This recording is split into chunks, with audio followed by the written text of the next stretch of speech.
Good morning. Today, I'm pleased to announce that after months of tough and thoughtful negotiations, I know we have a historic economic framework.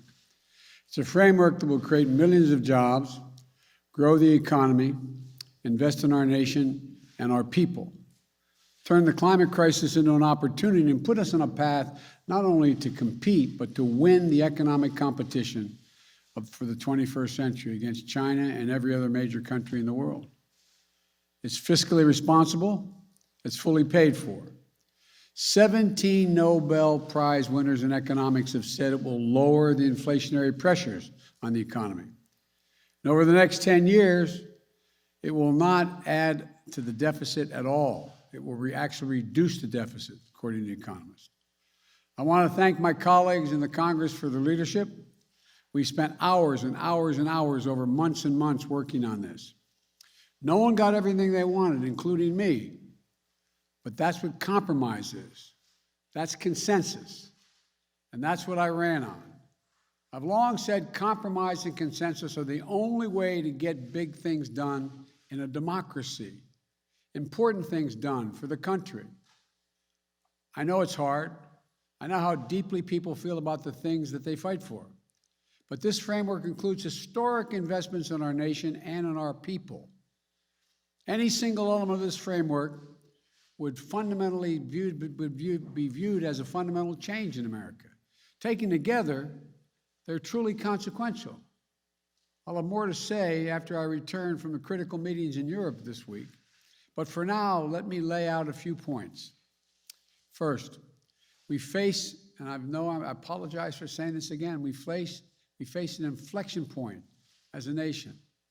For most of the 20th century, we led the world by a significant margin because we invested in our people, not only in our roads and our highways and our bridges, but in our people and our families. We didn't just build an interstate highway system, we built a highway to the sky. We invested to win the space race, and we won. We're also among the first to provide access to free education for all Americans, beginning back in the late 1800s. That decision alone to invest in our children and their families was a major part of why we were able to lead the world for much of the 20th century. But somewhere along the way, we stopped investing in ourselves, investing in our people. America is still the largest economy in the world. We still have the most productive workers and the most innovative minds in the world. But we've risked losing our edge as a nation. Our infrastructure used to be rated the best in the world. Today, according to the World Economic Forum, we rank 13th in the world. We used to lead the world in educational achievement. Now the Organization for Economic Cooperation and Development ranks America 35th out of the 37 major countries when it comes to investing in early childhood education and care. And we know how our children start impacts significantly on how they'll finish. We can't be competitive in the 21st century global economy if we continue this slide.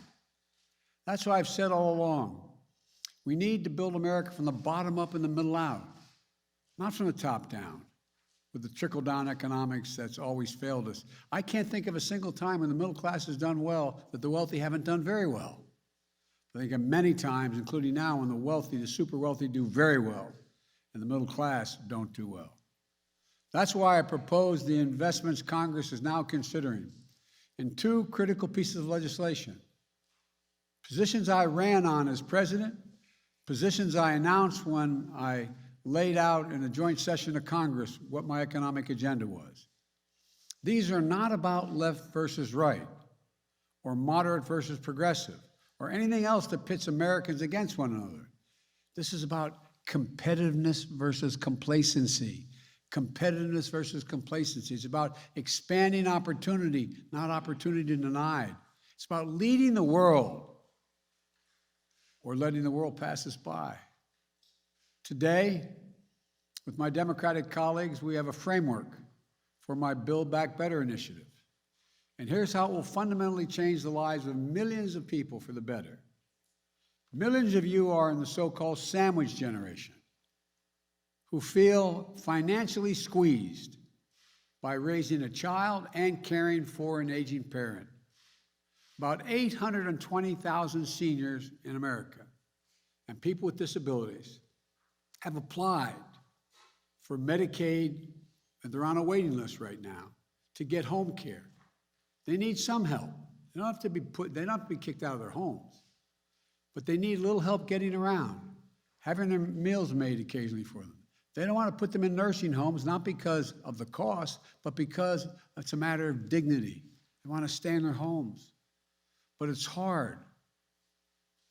You're just looking for an answer so your parents can keep living independently with dignity. For millions of families in America, this issue is the most important issue they're facing. It's personal. So here's what we're going to do. We're going to expand services for seniors so families can get help from well-trained, well-paid professionals to help them take care of their parents at home, to cook meals for them, to get their groceries for them, to help them get around, to help them live in their own home with the dignity they deserve to be afforded. Quite frankly, what we found is that this is more popular or as popular as anything else we're proposing, because the American people understand the need. It's a matter of dignity and pride for our parents. 30 years ago, we ranked number 7 among the advanced economies in the world as a share of women working. You know where we are today? We ranked 23rd. 23rd. 7 to 23. Once again, our competitors are investing, and we're standing still. Today, there are nearly 2 million women in America not working today simply because they can't afford child care. Typical family spends about $11,000 a year on child care. Some states, it's $14,500 a year per child. We're going to make sure nearly all families earning less than $300,000 a year will pay no more than 7% of their income for child care. And for a family making $100,000 a year, that will save them more than $5,000 in child care. This is a fundamental game changer for families and for our economy, as more parents, especially women, can get back to work and work in the workforce. I'm looking at a lot of significant press people in front of me. A lot of them are working mothers. They know what it costs. I remember when I got to the Senate, I lost my wife and daughter in an accident, my 2 boys. I started commuting 250 miles a day because I had my mom and my dad and my brother and my sister to help me take care of my kids because I couldn't afford child care, and I was getting a serious salary, $42,000 a year. We've also extended the historic middle-class tax cut. That's what I call it, middle-class tax cut for parents. That is the expanded child tax credit we passed through the American Rescue Plan. What that means is, for folks at home, they're getting $300 a month for every child under the age of 6, $250 for every child under the age of 18. We're extending that for another year. The money is already a life changer for so many working families. This will help cut child poverty in half this year, according to the experts. But that's not all it does. It changes the whole dynamic for working parents. In the past, if you paid taxes and had a good income, you could deduct under the tax code $2,000 per child from the taxes you owed. But how many families do you know, a cashier, waiters, healthcare workers, who never got the benefit of the full tax credit because they didn't have that much to deduct, and it wasn't refundable? So it either came off your tax bill or you didn't get full credit. Why should somebody making $500,000 a year, or $150,000 or $200,000 a year get to write it off their taxes? And the people who need the help even more, they don't have that much tax to pay. They don't get the benefit, and they have the same cost of raising their children. 80% of those left out were working parents who just didn't make enough money. That's why in the American Rescue Plan, we didn't just expand the amount of the middle-class tax cut. We also made it refundable. This framework will make it permanently refundable, making sure that the families who need it get a full credit for it, in addition to those who are already getting full credit. They're going to make sure that every 3- and 4-year-old child in America will go to high-quality preschool. That's part of the legislation I just brought up to the Congress. Studies show that when we put 3 and 4 years old in school, not daycare, school, we increase by up to 47% the chance that that child, no matter what their background, will be able to earn a college degree. As my wife Jill is in the back here, always says, any country that out-educates us is going to outcompete us. We can finally take us from 12 years to 14 years of universal education in America. We also make investments in higher education by increasing Pell Grants to help students from lower-income families attend community colleges and 4-year schools. And we invest in historically black universities, colleges and universities, HBCUs, minority-serving institutions, and tribal colleges to make sure every young student has a shot at a good-paying job of the future. This framework extends tax credits to lower premiums for folks who are in the Affordable Care Act for another 3 years. For 4 million folks in the 12 states that haven't expanded Medicaid, all the rest have, this framework will enable you to get affordable coverage. And Medicare will now cover the cost of hearing aids and hearing checkups.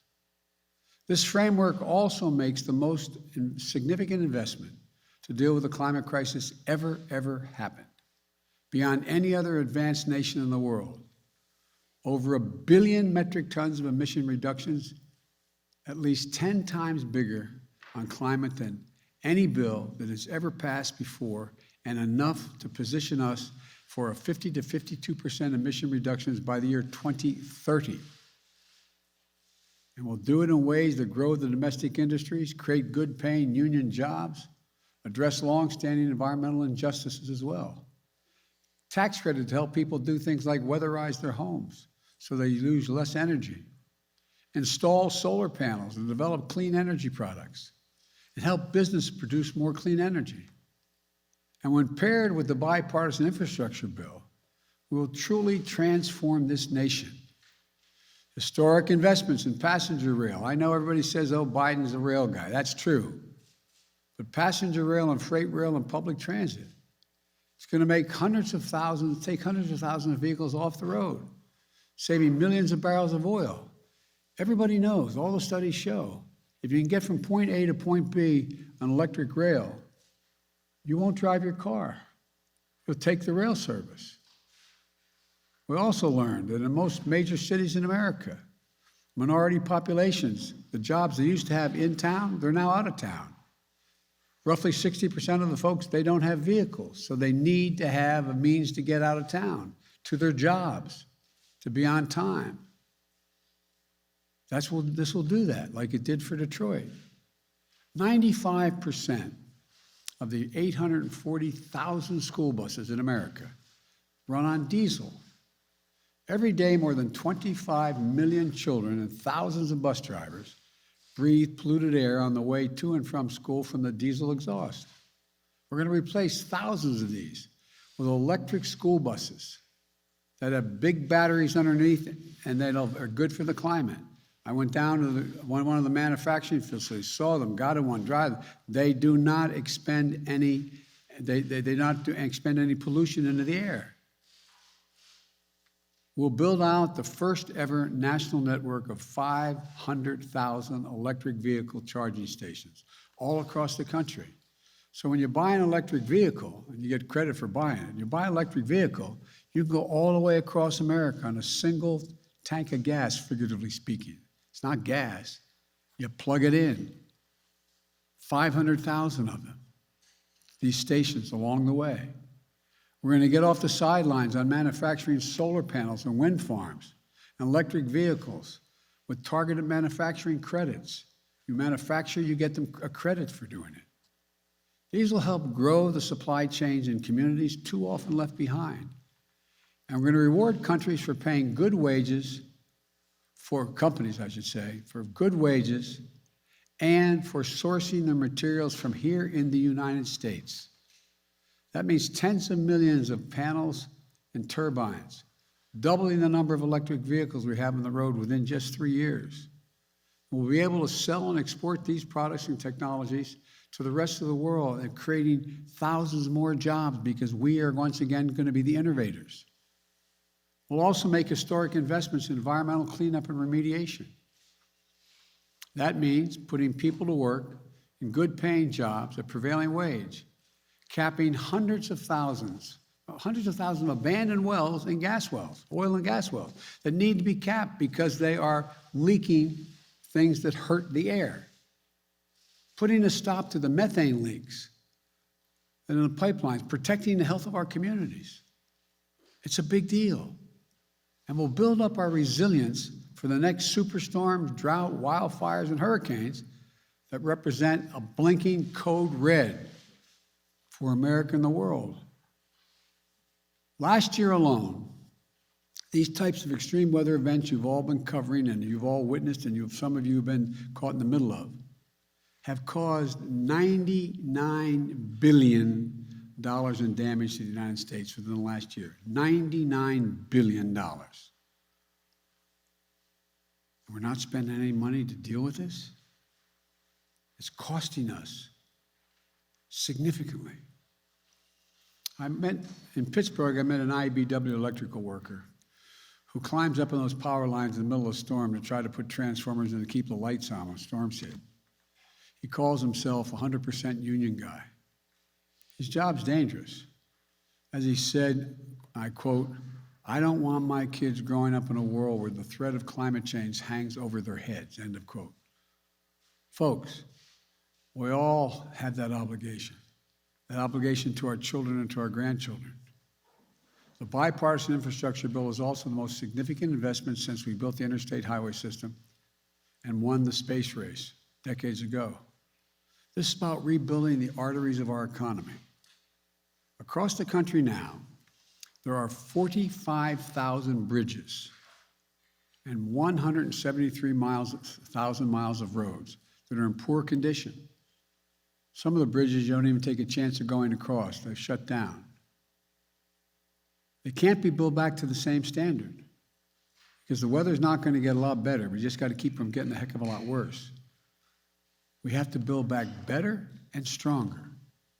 No one should have to hold their breath as they cross a rundown bridge or a dangerous intersection in their hometown. We're going to put hardworking Americans on the job to bring our infrastructure up to speed.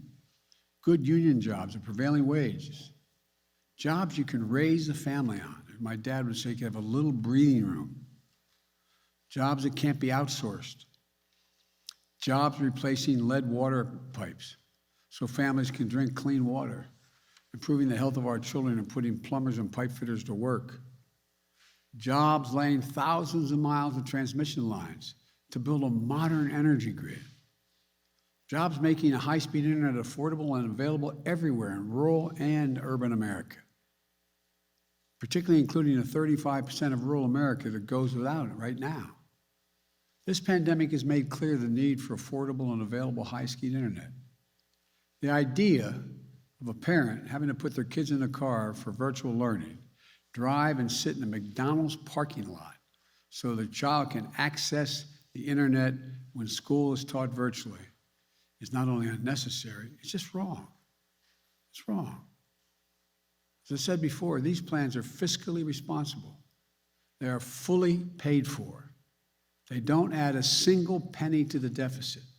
They don't raise taxes on anyone making less than $400,000 a year. In fact, they reduce the deficit. Here's how. I don't want to punish anyone's success. I'm a capitalist. I want everyone to be able to, if they want to be a millionaire or billionaire, to be able to seek their goal. But all I'm asking is, pay your fair share. Pay your fair share. Pay your fair share. And right now, many of them are paying virtually nothing. Last year, the 55 most profitable corporations in America, 55 of them, paid zero in federal income tax on about $40 billion in profit. If they report big profits to their shareholders, They should be paying taxes. It's that simple. That's why the Build Back Better framework will have a 15% minimum on the largest corporations, a minimum tax of 15%. The top 1% of the wealthiest Americans evade, it's estimated by the experts, $160 billion a year in federal taxes. That's wrong. We're going to change that. I want to emphasize what I said from the beginning. Under my plans, if you earn less than $400,000, you won't pay a single penny more in federal taxes, period. In fact, these bills continue cutting taxes for middle class, for child care, for health care, so much more. Let me close with this. For much too long, working people of this nation and the middle class of this country have been dealt out of the American deal. It's time to deal them back in. I ran for president saying it was time to reduce the burden on the middle class, to rebuild the backbone of this nation, working people and the middle class. I couldn't have been any clearer from the very moment I announced my candidacy. That's why I wrote these bills in the first place and took them to the people. I campaigned on them, and the American people spoke. This agenda, the agenda that's in these bills, is what 81 million Americans voted for. More people voted than any time in American history. That's what they voted for. Their voices deserve to be heard, not denied, or worse, ignored. Because here's what I know. If we make these investments, there will be no stopping the American people or America. We will own the future. I've long said it's never been a good bet to bet against the American people. I've said that to foreign leaders as well as everyone here in this country, which means it's always a good bet to bet on the American people. Just give them half a chance. And that's what we're doing. That's what these plans do. They're about betting on America, about believing in America, about believing in the capacity of the American people. If you look at the history of the journey of this nation, what becomes crystal clear is this. I'll say it again. Given half a chance, the American people have never, ever, ever, ever let the country down. So let's get this done. God bless you all, and may God protect your troops, and I'll see you in Italy and in Scotland. Thank you. Manchin and Sinema agree to this. Are you relying on, do you have a